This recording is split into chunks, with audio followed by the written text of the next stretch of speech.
If you think people lose their careers because of what they post online, this is what really happens when someone you trust decides to expose you. Not because it's illegal, but because they want to be the one who ruins you.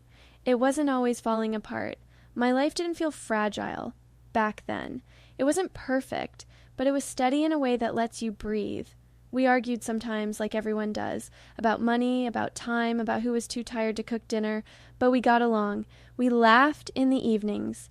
We shared the same couch, the same quiet routines, the same belief that things were hard now, but would eventually ease up. I worked as a nurse at a public hospital outside Cleveland, not one of the big anonymous ones where no one knows your name. This was the kind of place where you ran into patients at the pharmacy, where people nodded at you in the parking lot, where your job followed you home in the way people looked at you. I wore that responsibility carefully. I showed up early. I stayed late.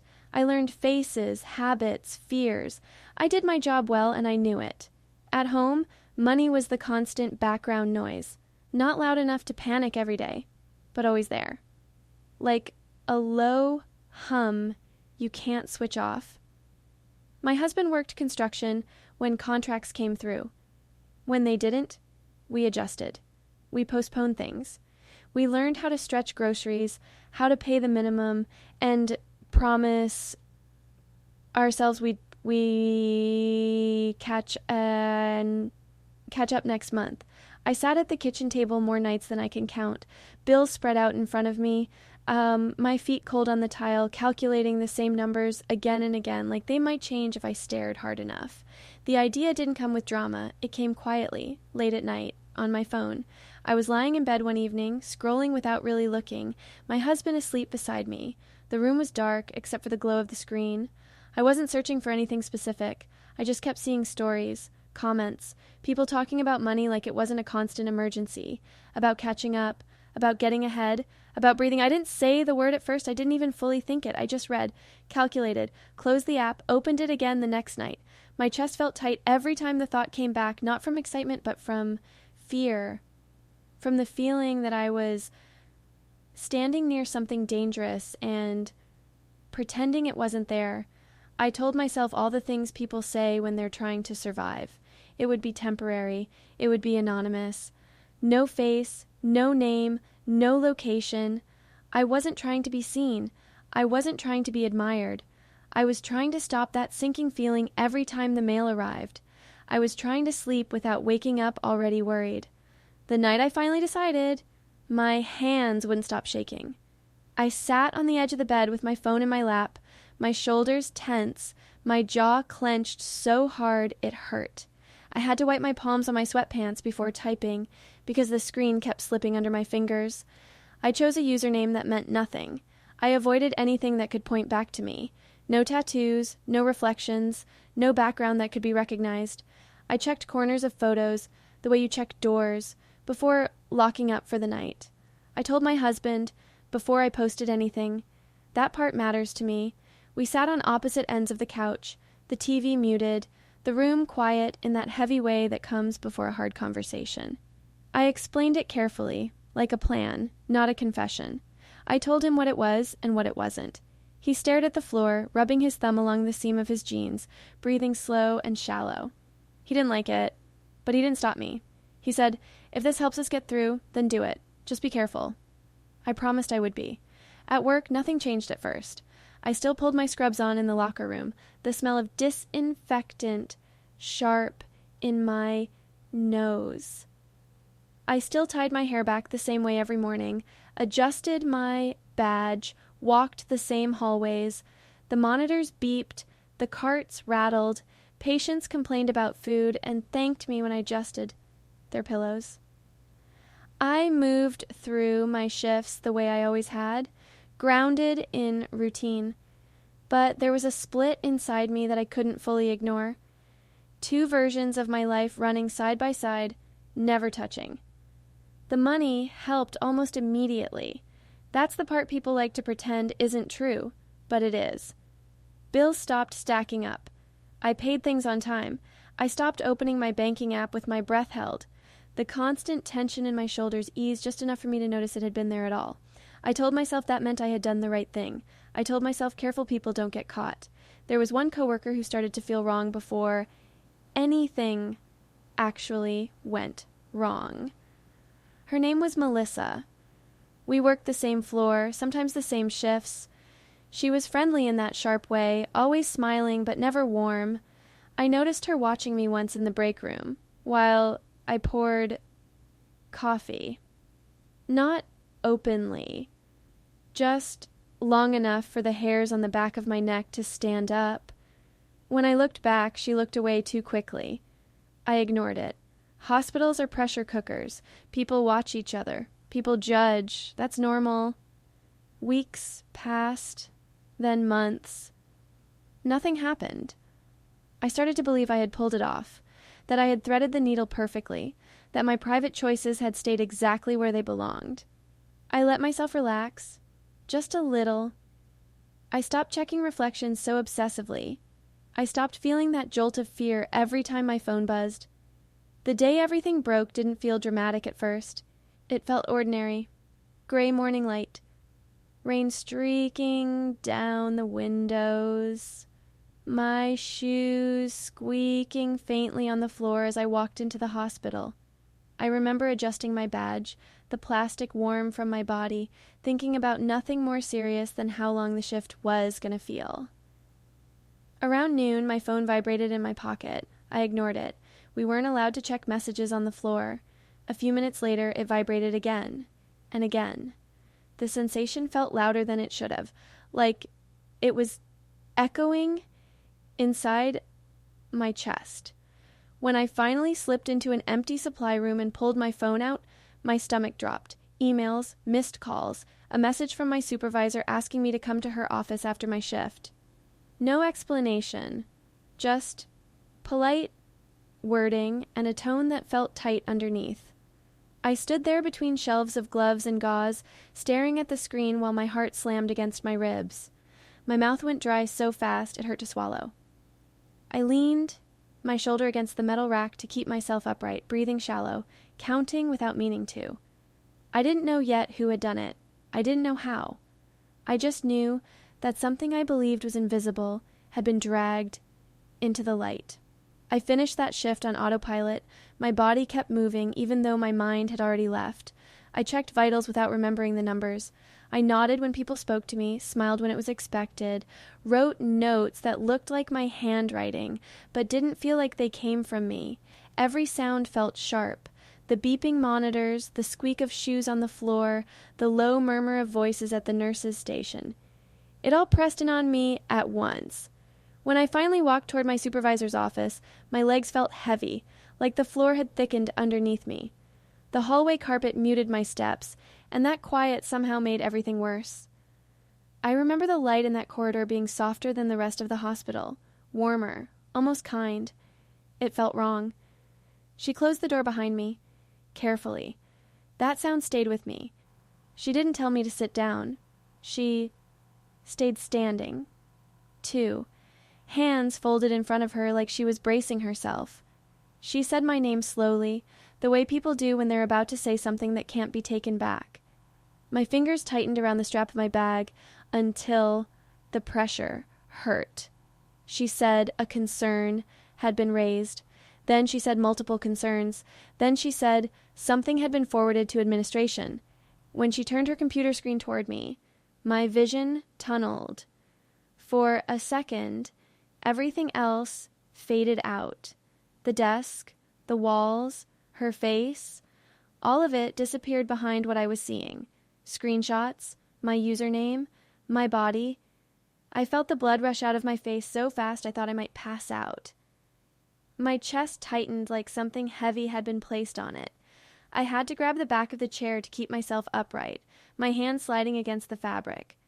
My mouth went dry, painfully dry, like all the moisture had been pulled out of me at once. She talked while I stared. Words floated past me.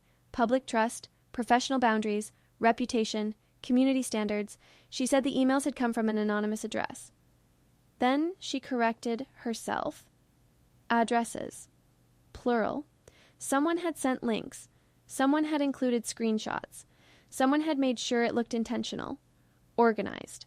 I asked one question. Just one. Who sent this? She shook her head and said she didn't know. She said it wasn't traceable. She said it didn't really matter who had started it, only that it had reached the wrong people. It mattered to me. It mattered more than anything. I was told I was being placed on administrative leave, effective immediately, pending investigation, no patients, no shifts, no access to the building. My badge would be deactivated by the end of the day. Not fired, not yet, just removed, like a problem they hadn't decided how to solve. I walked out through a side exit because that's what they told me to do. The rain had picked up while I was inside. It soaked through my jacket almost immediately. I stood next to my car with my keys in my hand, staring at the door handle like I had forgotten how it worked. My reflection in the window looked wrong. Smaller somehow. Folded in on itself. My knees finally gave out and I sat down hard on the curb. The concrete was cold even through my clothes. I stayed there longer than I should have, breathing fast, watching rainwater run toward the drain, feeling like everything in my life was sliding in the same direction. At home, the house felt unfamiliar, too quiet, too still. I dropped my bag by the door and walked into the kitchen without taking my shoes off. I leaned against the counter, my palms flat on the surface, grounding myself in something solid. My heart was still racing. My hands wouldn't stop shaking. When my husband came home, he took one look at my face and froze. He didn't ask what happened right away. He just set his keys down slowly and came toward me, hands hovering like he wasn't sure where to put them. "They know," I said. That was all it took. The days that followed blurred together. Emails from HR, carefully worded messages that sounded neutral but felt sharp. Requests for written statements, deadlines, legal language that made my head ache when I tried to read it too closely. Then the outside world found out. It started quietly. A post in a local Facebook group. No name at first, just hints. Enough details for people who knew me to connect it. Enough for rumors to form their own shape. My phone lit up constantly. Messages from people I hadn't spoken to in years. Some pretending to be concerned, others asking questions that didn't feel like questions at all. I stopped opening them, but the notifications kept coming anyway, stacking on my screen like proof that I couldn't undo what had already escaped. A friend sent me screenshots saying I should be prepared. I wish she hadn't. They called me disgusting. They said I had no business caring for anyone. They said someone like me shouldn't be allowed near patients, near families, near children. My body reacted before my thoughts could catch up. I stopped eating without meaning to. Food sat heavy in my stomach, like it didn't belong there anymore. My hands shook when I tried to hold a cup. I kept rubbing my thumb against my index finger until the skin turned raw, not realizing I was doing it until it stung. At night, I slept on the couch. The bed felt too exposed. Every sound outside made my chest tighten. A car door slamming. Footstep on the sidewalk. Someone laughing down the street. I pulled the blanket up to my chin like it could hide me. I replayed every moment at work over and over, searching for the crack where this had started. That's when Melissa came back to me. The way she had gone quiet around me weeks earlier. The way she had stopped meeting my eyes. The way she had smiled when my supervisor asked me to cover an extra shift, knowing I couldn't. I didn't have proof. But the thought settled into my chest and refused to move. The waiting was the worst part. Waiting to see if my license would be reviewed. Waiting to see if reporters would call. Waiting to see if someone would show up at my door. I avoided windows. I kept the curtains half closed even during the day. When I did leave the house, I kept my hood low and my head down. I flinched every time someone said my name in public, even when it wasn't meant for me. I hadn't broken any laws. I hadn't hurt anyone. But I felt hunted, like my life had become something other people were allowed to dissect without asking. Every night I lay awake staring at the ceiling, my thoughts looping until my chest hurt from holding my breath. The same question kept pressing against me, heavy and relentless. Not what did I do wrong, but who decided I deserved this? The call came on a Tuesday morning. Not early enough to feel urgent, not late enough to feel merciful. I was sitting at the kitchen table, staring at a mug of coffee I hadn't touched. The light coming through the window was flat and gray, like the day hadn't fully decided to exist. My phone buzzed against the wood, and I watched it for a second before picking it up, like waiting might knowing somehow soften what was coming. HR. The same calm voice I had already heard too many times. They told me the investigation was complete, that there was no evidence of illegal activity, that my performance reviews had been consistently strong, that there had never been a complaint about my conduct with patients. I felt a flicker of relief rise in my chest. Then they continued. They said my continued employment represented a risk to public confidence. They said the hospital had to consider its standing in the community. They said perception mattered as much as facts. They said my position was being terminated, effective immediately. I didn't cry. I thanked them, out of reflex more than gratitude. When the call ended, the house felt too quiet to hold what had just happened. The coffee in front of me had gone completely cold. My legs felt numb, like they didn't belong to me anymore. I pressed my palms flat against the table, grounding myself in the grain of the wood, breathing slowly until the room stopped tilting. When my husband came home later, I told him in one sentence. He went silent, then swore under his breath and punched the door frame hard enough to leave a mark. A second later, he apologized, like he was the one who had crossed a line. After that, things didn't explode the way I expected. They just emptied. I packed my scrubs into a cardboard box and slid it under the bed like I was hiding evidence of a life that had already been decided. I avoided the grocery store where I used to run into coworkers. I stopped answering messages altogether. People I had known for years looked through me in public, or worse, stared like they were comparing me to something they had already made up in their minds. I never got confirmation, but one afternoon, months later, I saw Melissa in a pharmacy aisle. She froze when she noticed me, just for a second, enough to tell me everything. Her grip tightened around her basket, her eyes dropped to the floor. She didn't say a word. She walked past me like I didn't exist. That was when the last question answered itself. The anger didn't come all at once. It settled slowly, heavy, and dull. It lived in my shoulders, in my jaw, in the way my teeth stayed clenched even when I slept. I thought about fighting back. Lawyers, statements, telling my side publicly, but every version of that ended the same way. More exposure, more judgment, more people deciding who I was allowed to be. So I didn't. I let the silence stay. I let the story remain frozen the way it had been told, even though it wasn't the truth. I learned how to live with that weight instead of adding to it. Eventually, I found work again. Not in a hospital, somewhere smaller, somewhere no one knew my name or my history. I wore different clothes. I changed how I carried myself. I learned how to be invisible in a new way. Some nights, I still feel it. That tightening in my chest when my phone rings, the reflex to hide the screen when someone walks by, the instinct to brace myself when an unknown number appears. I didn't lose my career because of what I did online. I lost it because someone decided my private choices were a public weapon. And the hardest part isn't the job I lost. It's knowing how quickly people stop seeing you as a whole person once they believe they've seen enough of you. I'm still here, just not who I was allowed to be before.